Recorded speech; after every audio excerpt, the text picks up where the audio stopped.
Grâce aux questions, on met en lumière les enjeux du changement. On s'assure qu'il y a plus à gagner qu'à perdre. Parce qu'il est possible que, pour atteindre le résultat, on doive remettre en question ou mobiliser certaines croyances, certaines généralisations ou encore des présuppositions qui peuvent être limitantes. Ce sont donc les questions qui servent d'outils pour découper l'information en morceaux plus petits ou plus grands.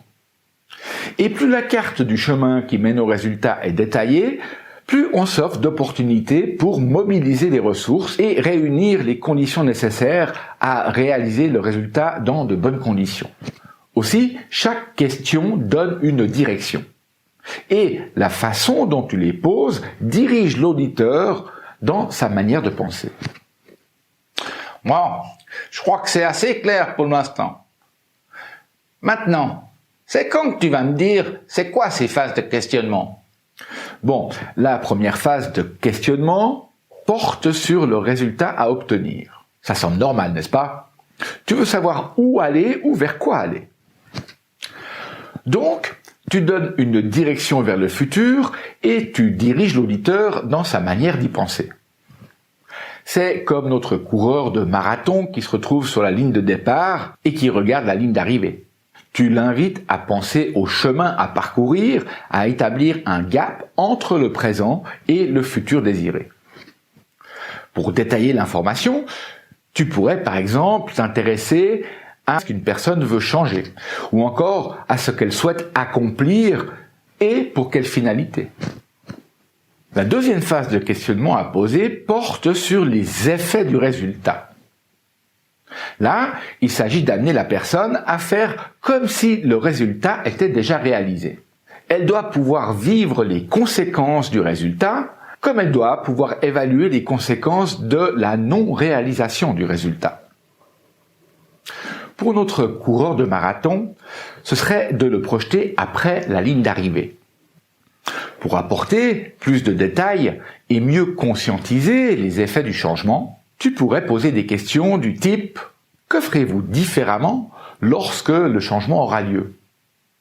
Ou « Qu'arrivera-t-il lorsque vous aurez changé ça ?» Ou encore « Que n'arrivera-t-il pas lorsque vous aurez changé ça ?» Avec ces questions, tu percevras ce qui motive une personne. Parce que certaines personnes se sentent plus motivées pour ce qu'elles peuvent obtenir, alors que d'autres personnes sont plus motivées par ce qu'elles peuvent éviter en réalisant le résultat. La troisième phase de questionnement porte sur les indicateurs de réussite. Ces indicateurs sont les critères qui te permettent de savoir si le résultat est réalisé ou pas.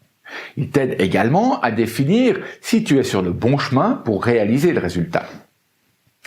C'est comme notre coureur de marathon qui voit le chronomètre lui indiquer son temps de course. En voyant son temps de course chaque 10 km, il sait s'il est sur le bon chemin ou si une étape reste à améliorer. Pour détailler l'information et conscientiser ces critères, tu pourrais poser des questions comme « Comment saurez-vous que vous avez atteint le résultat ? Que verrez-vous ? Qu'entendrez-vous ? Et que sentirez-vous quand vous aurez réalisé ce résultat ? Qu'est-ce qui vous convaincra que vous êtes déjà en train de le faire ? Ou encore, comment les autres sauront que vous avez atteint ce résultat ? La quatrième phase de questionnement concerne le contexte ou l'environnement dans lequel le résultat devra se réaliser. Souviens-toi des questions relatives à l'environnement dans les niveaux logiques. Ces questions sont où, quand et avec qui. Pour notre coureur de marathon, c'est de se projeter lors d'un marathon spécifique. Par exemple celui de New York ou bien celui de Paris. Donc pour détailler l'information relative au contexte et diriger l'auditeur dans sa manière de penser, tu pourrais poser des questions du type « Quand précisément désirez-vous atteindre ce résultat ? Dans quel contexte ? Ou à quel endroit ? Avec qui ? Ou encore à quel moment voulez-vous faire l'expérience de ce résultat ?